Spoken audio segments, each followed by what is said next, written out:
ഇരിക്കാനും പറ്റില്ല, ഒരു സ്ഥലത്ത് ഭക്ഷണം കഴിക്കാനും പറ്റില്ല, ഹോട്ടലൊന്നുമില്ല.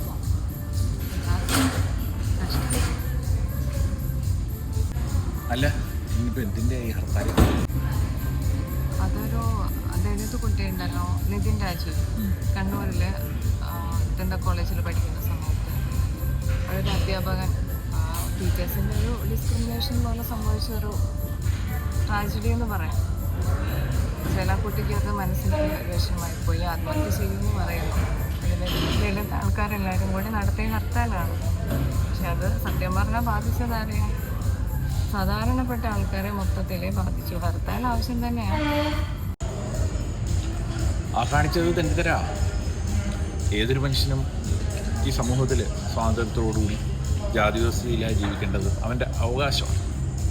അങ്ങനെയുള്ളവരെ ഗവൺമെൻറ് വേണ്ട വിധത്തിൽ നീതിയുടെ മുന്നിൽ കൊണ്ടുവന്ന് ശിക്ഷിക്കേണ്ടതുമാണ്.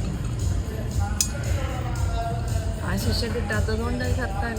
പോലീസ് കറക്റ്റായിട്ടുള്ള അന്വേഷണം നടത്തി അവർക്ക് വേണ്ട ശിക്ഷ കൊടുത്തിരുന്നെങ്കിൽ ഇനി ഹർത്താൽ നടത്തേണ്ട ആവശ്യമില്ലായിരുന്നു. അല്ല വിഷ്ണു, നീ ഇന്ന് തിരുവനന്തപുരത്ത് നിന്നല്ലേ പറഞ്ഞേ? വന്ന വഴിയിൽ എന്തെങ്കിലും പ്രശ്നം ഉണ്ടായോ? എങ്ങനെയുണ്ടായിരുന്നു? ചേച്ചൊന്നും പറയണ്ട. ഞാൻ രാവിലെ അവിടെ നിന്നിട്ട് 1.5 മണിക്കൂർ അവിടെ പെറ്റിക്കായിരുന്നു തമ്പാനൂർ ബസ് സ്റ്റാൻഡിൽ. 1.5 മണിക്കൂർ നിർത്തി എത്ര 100 ബസ്സുകൾ അവിടെ നിരനിരയായി കട്ടിയിട്ട് വെച്ചിട്ട് നേരത്തേക്കായിരുന്നു. നല്ല പ്രശ്നമുണ്ടായിരുന്നു. ഞാൻ കൂടെ വന്ന വഴിക്ക് ബസ്സിനായിട്ട് പോലും കടകൾ മൊത്തം അടച്ചിട്ടേക്കാം. ഒന്നും കഴിച്ചില്ല? അപ്പോൾ ഞാൻ ഒന്നും കഴിച്ചില്ല. ആകെ ഞാൻ നോക്കുമ്പോൾ അവിടെ ഇരിക്കുന്ന ആൾക്കാരൊക്കെ, വയ്യാത്ത ആൾക്കാർ ഇഷ്ടംപോലെ ആൾക്കാരുണ്ടായിരുന്നു. അവർക്കൊക്കെ ഹോസ്പിറ്റലിൽ പോകാൻ പോലും പറ്റണ്ടായിരുന്നില്ല. ആകെ പ്രശ്നമായിരുന്നു, ഒട്ടും പ്രശ്നമായിരുന്നു. ബേസിക്കലി ഹർത്താലൊക്കെ നല്ലതാണ്. ഹർത്താലിൻ്റെ കാരണം എന്ന് പറഞ്ഞാൽ സമൂഹത്തിൽ ന്യായവും നീതിയും ലഭിക്കാതെ വരുമ്പോൾ നിരാലംബരായിട്ടുള്ള മനുഷ്യർ വേറെ നിവൃത്തിയില്ലാതെയാണ് ഈ ഹർത്താൽ ചെയ്യുന്നത്. അപ്പം ഇങ്ങനെയുള്ള കാര്യങ്ങൾ ഇനി ആവർത്തിക്കാതിരിക്കാൻ വേണ്ടിയിട്ട് വേണ്ടുന്ന നടപടികളാണ് സ്വീകരിക്കേണ്ടത്. പക്ഷേ ഒരു ചോദ്യമുണ്ട്, ഈ ഹർത്താൽ കൊണ്ട് എന്താണ് ഇവർ നേടിയിട്ടുള്ളത്? ഹർത്താൽ സംഘടിപ്പിച്ച വ്യക്തികൾക്ക് അവരുടെ ആവശ്യങ്ങൾ ഈ ഹർത്താൽ കൊണ്ട് നടന്നു. ഇത്രയധികം ജനങ്ങൾക്ക് ഒരു നോൺ പ്രൊഡക്റ്റീവായിട്ടുള്ള ദിവസത്തിനെ കൊടുത്തു.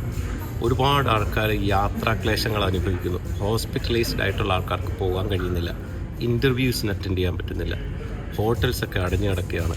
ഒരുപാട് ആൾക്കാരുടെ നിത്യജീവിതത്തിലുള്ള ഇൻകം നിന്നു. ഇതൊക്കെ ഈ ഹർത്താൽ കൊണ്ട് ഉണ്ടായിട്ടുള്ള ഡിസഡ്വാൻറ്റേജാണ്.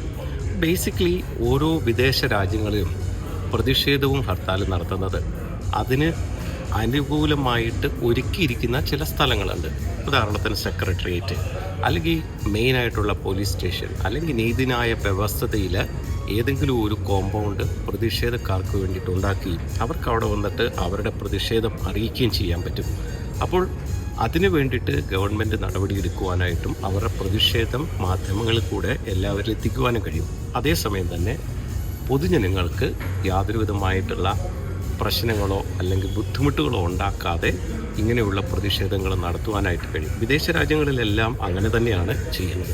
അതുകൊണ്ട് എല്ലാവരോടും പറയുവാനായിട്ടുള്ളത്, ഹർത്താൽ നിങ്ങളുടെ പ്രതിഷേധങ്ങളൊക്കെ അറിയിക്കുന്നതിന് ഉള്ള ഒരു സാഹചര്യം ഒരുക്കുന്ന ഒരു സംഭവമാണെങ്കിലും പൊതുജനങ്ങൾക്ക് ഉപദ്രവം ഉണ്ടാക്കാത്ത തരത്തിൽ ചെയ്യുവാനായിട്ട് ശ്രമിക്കേണ്ടതാണ്. അതിനോടൊപ്പം തന്നെ ഈ കുട്ടിക്ക് ഉണ്ടായ, ആ കുടുംബത്തിനുണ്ടായ വേദനയിൽ നമ്മൾ പങ്കെടുക്കുകയാണ്.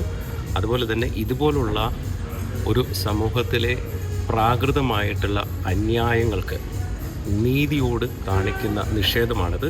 ഇങ്ങനെയുള്ള വ്യക്തികളെ ഒരു കാരണവശാലും വിടുവാൻ പാടില്ല. നീതിന്യായത്തിൽ ഏറ്റവും വലിയ ശിക്ഷ കൊടുത്ത് എത്രയും വേഗം ഇതിന് കാരണക്കാരായിട്ടുള്ള പ്രതികളെ പിടിച്ച് അവർക്ക് വേണ്ടുന്ന ശിക്ഷ കൊടുക്കുക എന്നുകൂടിയുള്ള അഭിപ്രായമുണ്ട്. Thank you.